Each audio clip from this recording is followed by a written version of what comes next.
90 రోజుల కోర్సు పూర్తి చేస్తే చాలు 100% ప్లేస్మెంట్ సపోర్ట్ తో సాఫ్ట్వేర్ జాబ్ మీ సొంతం. వెంటనే కోడ్ జ్ఞాన్ డెస్టినేషన్ ని సంప్రదించండి. నమస్తే విజయ పెద్దన గారు. నమస్తే ఉషా. రిలేషన్షిప్లో కనుక మనం చూస్తే ఒక ఆడపిల్ల వివాహ బంధాన్ని వదులుకొని వచ్చిన తర్వాత మ్యూచువల్ అండర్స్టాండింగ్తో లివింగ్లో ఉన్నా, అక్కడ సెట్ అవ్వక వచ్చినా, లేదా లవ్లో ఉండి తను ఇంకా సెట్ అవ్వక వచ్చినా, సెకండ్ హ్యాండ్ అనే ట్యాగ్ చాలా ఈజీగా మనం చూస్తూ ఉంటుంటాం. రెగ్యులర్గా మనం చూస్తే వాడే వస్తువుల్లో కనుక సెకండ్ హ్యాండ్ అయితే పెద్ద వాల్యూ ఇవ్వరు. మనుషుల్ని కూడా అదే విధంగా కట్టిపడేస్తూ ఉంటుంటారు. దాన్ని ఏ విధంగా మనం చూడాల్సిన అవసరం ఉంటుంది అంటారు? జీవిత భాగస్వామి విషయంలో ఎటువంటి జాగ్రత్తలు తీసుకోవాలి అంటారు? నడుస్తున్న వ్యవహారమే ఈ సెకండ్ హ్యాండ్ అనే ట్యాగ్ చేయటం. ఒకసారి విడాకులు తీసుకున్న తర్వాత కానీ, లేదా లవ్లో ఫెయిల్యూర్ అయిన తర్వాత కానీ, నువ్వు అన్న లివ్ ఇన్ రిలేషన్షిప్ ఫెయిల్యూర్ అయిన తర్వాత కానీ ఇద్దరికీ బాధ ఉంటుంది. ఒక్కళ్ళే బాధపడతారనేది చెప్పలేం. కాకపోతే ఒకళ్ళు బకరా అవుతారు. అంటే జనరల్గా ఇద్దరు తప్పు ఉండొచ్చు, ఒకళ్ళే బలిపశువు అవ్వచ్చు. ఇద్దరి తప్పులు ఉండి ఇద్దరూ సెట్ అవ్వదు అనుకుని, ఇద్దరూ ఇది మనకి గుణపాఠం అనుకుని విడిపోయినప్పుడు అదొక రకమైన బాధ.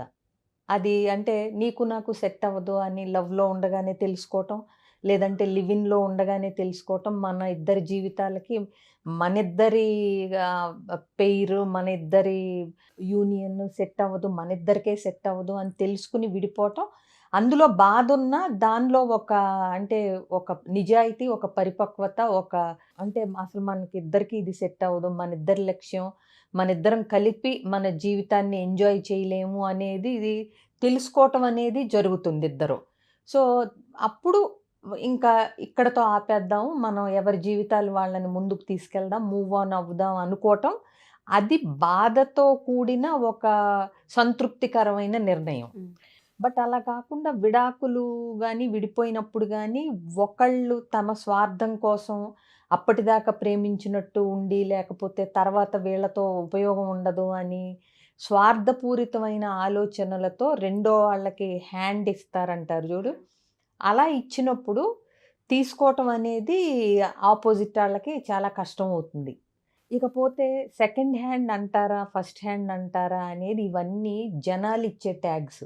దానికి మనం ఎంత వాల్యూ ఇస్తున్నాము, ఎంత ఫీల్ అవుతున్నాము అన్న దాన్ని బట్టే దానికి ఉంటుంది. అఫ్కోర్స్ నీకు ఎప్పుడైనా సరే విడాకులు తీసుకున్న అమ్మాయిలు అంటే, ఆ అమ్మాయిలు కానీ అబ్బాయిలు కానీ అంటే ఏంటంటే ఖచ్చితంగా వాళ్ళు దానికి అంటే గిల్టీగా ఫీల్ అవ్వాలి, సిగ్గుపడాలి, వీళ్ళు మొహం చాటేసినట్టుగా ఉండాలి. అప్పుడే అంత త్వరగా బాధలోంచి ఎలా బయటకు వచ్చేస్తారు వీళ్ళు, నార్మల్ లైఫ్ అప్పుడే ఎలా లీడ్ చేసేస్తున్నారు ఈ అమ్మాయి, ఇలాంటివన్నీ పక్కన వాళ్ళకి ఎక్కువ ఉత్సుకత, క్యూరియాసిటీలు ఎక్కువ ఉంటాయి. వాళ్ళ జీవితాలు వాళ్ళు జీవిస్తున్నారులే అనేది వీళ్ళు అంత త్వరగా తీసుకోలేరు.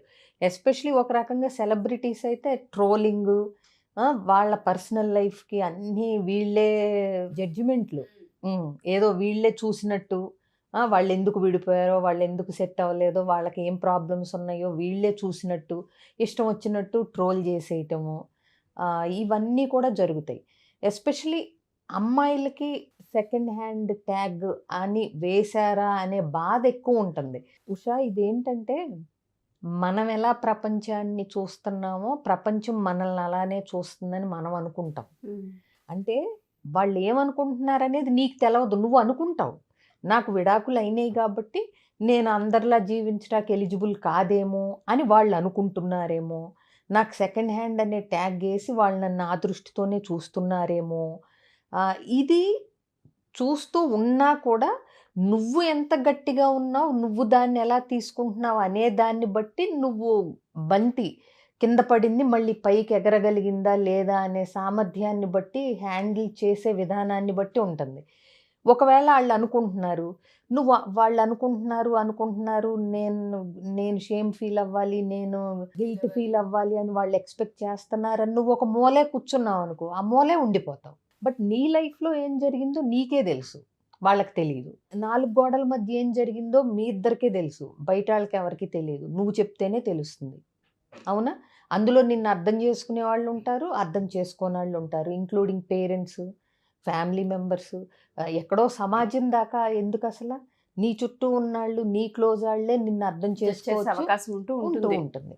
బట్ నీకు అసలు ఒక క్లారిటీ ఉందా నీ లైఫ్లో? ఓకే, తప్పైనా రైట్ అయినా నీ తప్పు లేకుండానే విడాకులు తీసుకోవాల్సి వచ్చింది, నీ తప్పు లేకుండానే రిలేషన్షిప్ ఎండ్ చేయాల్సి వచ్చింది.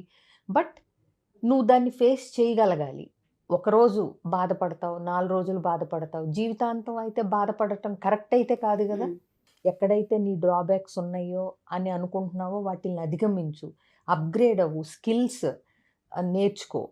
అలాగే జీవితాన్ని ఆస్వాదించడం నేర్చుకో. ఒక్కటి గుర్తుపెట్టుకో ఉషా, మనకి తోడు అనేది మనం పరిపూర్ణంగా జీవించటానికి మనం కావాలనుకున్నప్పుడే అది మనకు తోడు. అంతే తప్పితే తోడు లేకపోతే బ్రతకలేము అనేదైతే అనేది ఏం ఏమీ లేదు. లేదు. ఏం లేదు. మనకి ఒక తోడు, ఒక ఇంటికి వచ్చేసరికి మన మనిషి అనే ఒక వ్యక్తి కావాలి అని మనం సృష్టించుకున్నది తప్పితే, మన జీవితంలోకి వచ్చిన వాళ్ళు సరైన వాళ్ళు కాకపోతే వాళ్ళని వదిలించుకోవటంలోనూ తప్పు లేదు. వాళ్ళ వల్ల నీకు నష్టమే ఎక్కువ జరుగుతూ ఉంటే మానసికంగా, శారీరకంగా అన్ని రకాలుగా వాళ్ళని పక్కకు పెట్టి మన జీవితాన్ని జీవించటంలో తప్పు లేదు. అలాగే ఖచ్చితంగా తోడుంటేనే మనిషి బ్రతకగలడు అనేది కూడా ఏం లేదు. కాకపోతే ఒకటి, తోడుంటే ఆ జీవితం బాగుంటుంది. కానీ కొన్ని అనుకోని పరిస్థితుల్లో నువ్వున్న వయసును బట్టి, జీవించే విధానాన్ని బట్టి, ఆ తోడు ఎవరిని తీసుకుంటున్నావు అనే దాన్ని బట్టి కూడా నువ్వు ముందుకి ఆధారపడి వెళ్ళొచ్చు. ఇప్పుడు కొంతమంది సమాజ సేవలోకి వెళ్తారు, కొంతమంది ఎన్జిఓ యాక్టివిటీస్, సోషల్ యాక్టివిటీస్, ఇలా తుఫాన్లు, వరదలు వచ్చినప్పుడు నేనున్నానని ముందు వాళ్ళకి, కొంతమందికి ఫ్యామిలీస్ ఉండవు, స్వచ్ఛందంగా వీటి కోసమే జీవితాన్ని అంకితం చేసి, అంటే వాళ్ళ వయసును బట్టి కూడా కొంతమందికి వైఫ్ చనిపోతుంది, లేకపోతే హస్బెండ్ చనిపోతారు, 50-60 ఇయర్స్ ఏజ్ వచ్చేస్తుంది, అప్పుడు కూడా తోడు లేకపోతే నేను ఉండలేను అని అనుకోవాల్సిన పని లేకుండా జీవించి అద్భుతంగా జీవించి చూపించే వాళ్ళు ఉన్నారు. కాబట్టి నేనేమంటానంటే, సెకండ్ హ్యాండ్ అని ఎవరో అంటారని నువ్వు ఫీల్ అవ్వక్కర్లా, ఎవరో ట్యాగ్ వేస్తారు మనకని నువ్వు ఫీల్ అవ్వక్కర్లా. నువ్వేంటో నీకు తెలిసినప్పుడు నీ జీవితాన్ని ఎలా ముందుకు తీసుకెళ్ళాలి, ఇక ముందు నీ జీవితాన్ని నువ్వు ఎలా జీవించాలనుకుంటున్నావు అనే క్లారిటీ నీకున్నప్పుడు ఎవరో వేసే ట్యాగుల్ని మనం పట్టించుకోవాల్సిన పని లేదు. సగం వేసారని మనం అనుకుంటాం, మనం ఊహించుకుంటాం, ఎక్కువ అంటే ఊహించుకుని భయపడతాం, బెంగపడతాం. పక్కన వాళ్ళకి అంత తీరిక, ఓపిక లేదు. ఒకవేళ వాళ్ళు ట్యాగ్ వేసినా దాన్ని నువ్వు వాళ్ళ జడ్జిమెంట్ ఏదో సుప్రీంకోర్టు జడ్జి తీర్పిచ్చాడు అన్నట్టుగా నువ్వు పని అస్సలు లేదు. నీ జీవితం నీ చేతుల్లోనే ఉంది, నీ చేతల్లోనే ఉంది. సో నువ్వేం చేయాలనుకుంటున్నావు, ఎలా లీడ్ చేయాలనుకుంటున్నావు నీ లైఫ్ అనేది ఖచ్చితంగా నువ్వే డిసైడ్ చేసుకో. మీ జీవితానికి మీరే కర్త, కర్మ, క్రియ అనేది గుర్తుపెట్టుకోండి.